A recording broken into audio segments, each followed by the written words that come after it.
This is true. Now, I've noticed this about everybody goes, electric car, it's going to go electric car. And I'm like, yeah, a single Tesla battery weighing 1,000 pounds requires extracting and processing some 500,000 pounds of materials. Ooh. And this is rare.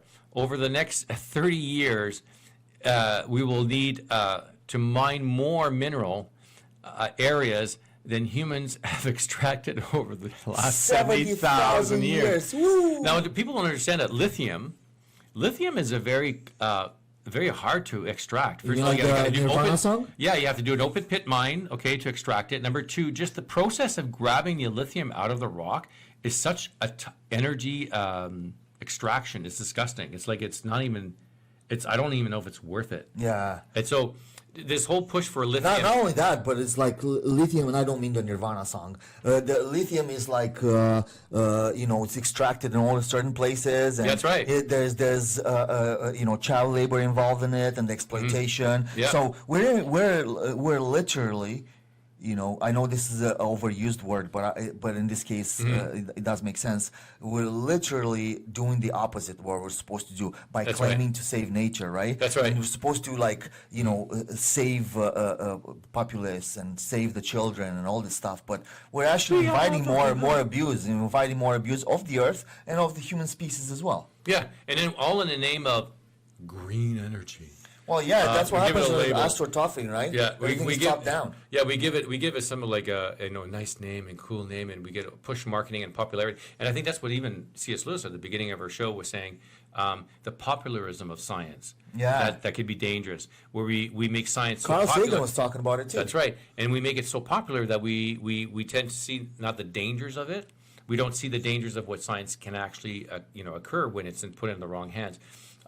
And I think that's what we're facing today as a society. We have to be more diligent, we have to be more astute, and we have to stop being such fucking lazy thinkers. Pardon my language, but we got to stop being lazy thinkers, fallacious thinkers, priestess thinkers, the whole bit. We have to start being more critical about what we see and what we do, and stop being so naive and yes, jumping on the bandwagon. Absolutely. Papa don't take no mess, as right. James Brown used to say. Yeah, that's right. Papa don't take no mess. That's right. Papa don't take no mess. All right, so the next meme, let's go to the next ones here. This is kind of cool. I thought this was Oh, yeah, this is the guy, yeah. Dear liberals. The right-wing guy. Dear liberals, if marine life is really going to extinct, why is Crab Fest back at Red Lobsters? Yeah, this guy is I have my issues with conservatives, and I have issues with liberals. It's good to criticize both, because that's where you come up with the good ideas, right? Yeah, that's right. I think it was like that's the one problem that I'm hating about politics right now is that remember I was talking about Jordan Peterson. He said something very, very clever. He said, the liberals sometimes have a good idea, and then the conservatives just put it down because it's the liberals that said it. And then the conservatives will come out with a great idea, and liberals will just put it down because the conservatives said it. So I'm saying, why don't you just vote for when the freaking good idea comes up to begin with? If it's good for all citizens, and you vote for the good idea rather than voting for it because it's against your opposition. And I think that's where it's happened now. It's like people are not voting for just the good idea or for what's good for society. Yeah.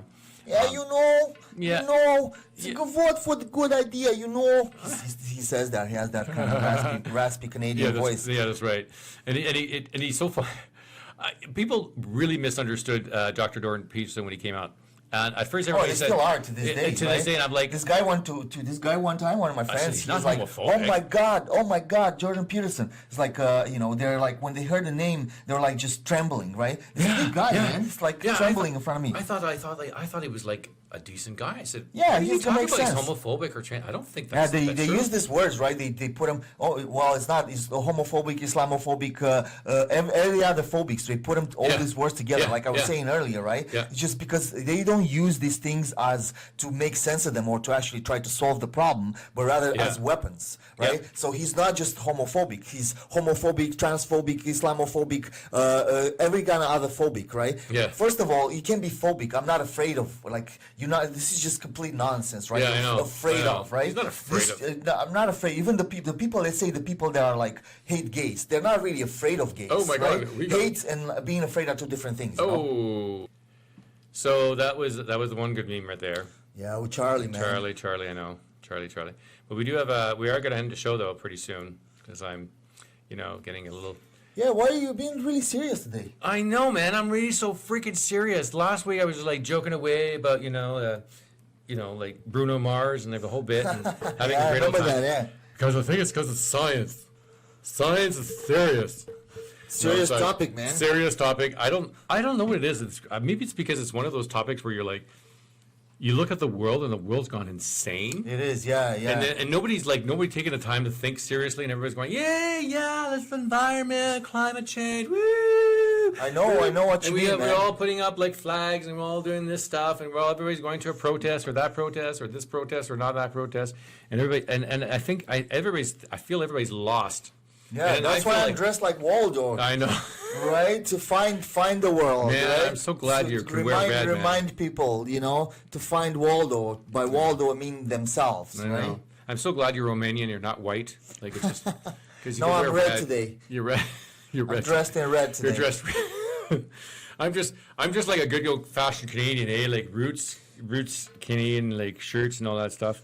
I like to make more jokes at one point, but I think some of it, we made our point today. Yeah, for I think sure, we man. made a point about scientism. Do you have a closing meme for the folks? I do have we do have a closing meme for folks by Lord Tuddery Murphy Boy. So this is a funny joke actually, because we were talking about giraffes earlier. Oh yeah, I was saying that I like giraffes, right? Yeah, I like They're giraffes. very interesting creatures. Yeah, they are very unusual, Yeah, no, I know that's really good. So, anyways, it's not the one there. Oh, Charlie again. Charlie again. but- Charlie, yeah. It's But more like just- a badger. This is what this meme right here. This is the cool one. Life's about perspective. You might think you're a lion, but to some people, you're a dick. Especially if you see from a different angle, like a giraffe. That's and right. On that, we're closing the show. Thank you very much for watching, everyone. Please check out the links below. Woo! Yeah. Till next time. Non-stop knobbing. I'm not Non-stop noxious. Yes, thank you very much. Have a good night. Satire all the way, baby. Yeah, Have a bud. good night, folks. Woo. Peace out. What's next week?